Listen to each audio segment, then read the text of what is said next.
기도하겠습니다. 전능하신 하나님, 우리의 눈에 보이지 않는 순간에도 이 역사를 주관하셔서 하나님의 영광을 드러내시는 주님을 기억합니다. 오늘 말씀을 통해 우리의 생각과 판단을 내려놓게 하시고, 먼저 하나님의 뜻을 신뢰하며 믿음으로 나아갈 수 있도록 도와주시옵소서.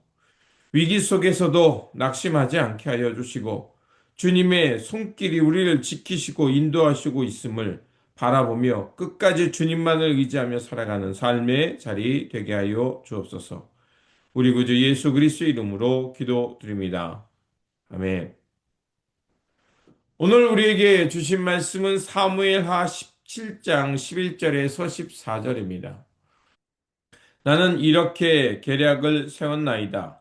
온 이스라엘을 담부터 부엘 세바까지 바닷가의 많은 모래같이 당신께서 모으고 친히 전장에 나가시고 우리가 그 만날 만한 곳에서 그를 기습하기를 이슬이 땅에 내림같이 우리가 그의 위에 덮여 그와 그 함께 있는 모든 사람을 하나도 남겨두지 아니할 것이요.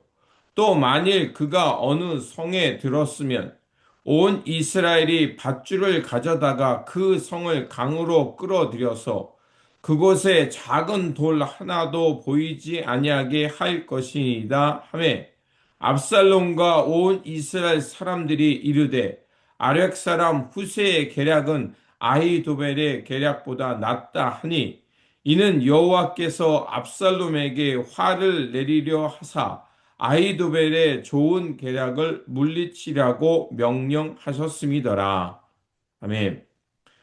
오늘 본문은 전술가 아히도벨의 계략을 막으시고 또 어리석게 생각되는 후세의 그 계획을 따르게 하면서 하나님께서 다윗을 보호해 가시는 말씀입니다. 신의 한 수라는 말이 있습니다. 오늘 본문에는 당시 사람들이 하나님의 말씀과 같다라고 찬사했던 천재 전략가 아히도벨이 등장합니다. 그의 계획은 다윗을 즉시 쫓아가서 사살하고 이 전쟁을 단번에 끝낼 수 있는 가장 효과적이고 치명적인 전략이었습니다. 그러나 결과는 어땠습니까? 사람들의 생각과 완전히 달랐습니다. 압살롬은 아히도벨의 완벽한 전략 대신 후세의 비효율적이고 장황한 전략을 선택하게 됩니다. 세상은 그것을 실수라고 부를지 모르겠지만 성경은 이것을 하나님의 개입이라고 말하고 있습니다. 진정한 승리는 머리 싸움이 아니라 그 후에 하나님의 계획이 달려 있는 그것에서 판명된다는 것입니다. 첫 번째로 인간의 계략이 높을지라도 하나님 뜻 앞에서는 무너진다는 것입니다.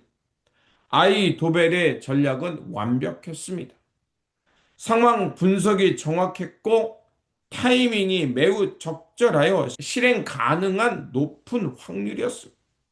인간적인 관점에서 본다면 거절할 이유가 하나도 없었습니다. 그런데 압살롬은 후세의 비효율적인 전략을 선택합니다.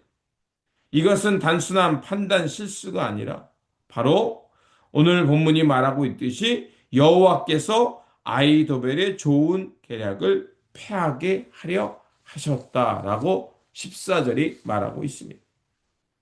인간의 눈에 좋은 길이라 할지라도 하나님이 막으시면 막힐 수밖에 없다는 것입니다. 철저한 준비, 논리적인 확신보다 더 중요한 것은 이 계획이 하나님의 뜻에 합한가를 묻는 것입니다. 하나님께서 닫으시면 이 세상의 어떤 전략도 열리지 않는다는 것입니다. 두 번째로 하나님은 사람을 통해 끊임없이 일하고 계시다는 것입니다. 하나님은 번개를 내리쳐서 아히도벨의 계획을 막으신 것이 아니었습니다. 대신 후세의 입술을 통해서 압살롬의 허영심과 자존심을 자극하게 하셨습니다. 왕이 직접 가서 이 전쟁에서 승리함으로 주인공이 되셔야 합니다라는 그 후세의 말에 압살롬이 흔들렸던 겁니다. 결국 더 더디고 더 그 비효율적이고 그 압살롬의 마음에 그것을 그 자기의 오만을 자극하는 그것을 결국 압살롬은 선택하게 됩니다. 하나님은 멀리 계시지 않습니다. 오늘 우리가 만나는 이 상황, 또 사람들이 우리에게 전해주는 말, 또 우리에게 드는 하나님께서 깨우시는 선한 양심, 이런 것을 통해 하나님께서는 지금도 우리를 깨우시고 인도해 주신다는 것입니다. 그렇게 우리가 그 일상 속에서 만나는 것들, 선택하는 그 순간 속에서 하나님의 뜻을 묻고 하나님 앞에서 옳은가를 선택하며 우리가 나아갈 때 하나님은 우리를 통해 끊임없이 역사하고 계심을 알게 될 것입니다. 세 번째로 승리의 비결은 사람의 전략이 아니라 하나님께 있다는 것입니다. 이 전쟁의 승패는 전략의 문제가 아니었습니다. 하나님이 누구 편에 들어 주시냐는 것에 있었습니다.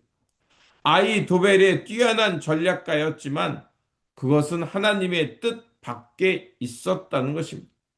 반면 다윗은 도망자의 신세였지만 하나님을 신뢰하고 하나님의 주권을 믿고 따라갔던 것이기에 하나님 손에 있었던 것입니다.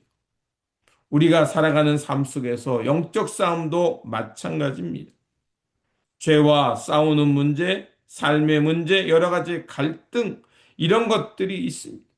그때 우리가 이런 싸움에서 승리할 수 있는 비결은 바로 하나님을 의지하지 않냐? 그렇지 않냐의 가운데 갈라지는 것입니다. 그래서 어제 말씀드린 것처럼 시편 3편은 다윗의 고백임으로써 여호와는 나의 방패시요 나의 피할 바위이십니다. 이것이 바로 우리가 이 영적 싸움에서 승리하는 비결입니다. 우리는 종종 눈에 보이는 자원, 사람들의 계획, 사람들의 편법을 선택하려고 생각합니다. 하지만 진정한 승리, 진정한 그 믿음의 길은 바로 눈에 보이지 않지만 하나님을 신뢰하며 하나님의 뜻을 따르는 곳에 있는 것입니다. 아히도벨의 치명적인 칼날을 하나님이 막으셨고 꺾으셨습니다. 오늘 우리의 삶 가운데 위기가 있을 때 바로 하나님이 개입하여 주시는 것이 중요한 것입니다. 나의 부족한 전략이 아니라 바로 하나님이 역사하시는 길. 비록 더딜지 모르지만 그것이야말로 강한 길이며 승리하는 길임을 믿습니다. 그러므로 오늘도 우리에게 주어진 이 삶 속에서 하나님께 길을 묻고 하나님을 의지하면서 주님과 동행하는 삶을 통해서 이 영적 싸움에서 승리하며 살아가는 저와 여러분들이 되시기를 주님의 이름으로 축원드립니다. 기도하겠습니다. 역사의 주관자가 되시는 하나님, 우리 눈에 보이지 않는다 하여도 지금도 살아서 신실하게 역사하는 하나님이 계심을 믿습니다.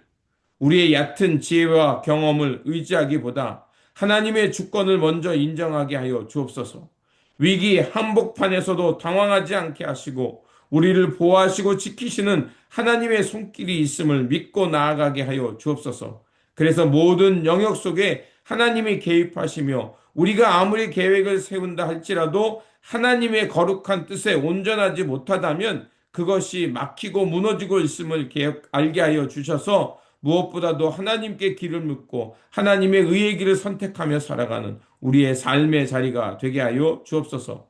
오늘도 살아서 역사하시며 우리를 선한 길로 인도하여 주시는 우리 구주 예수 그리스도의 이름으로 기도드립니다. 아멘.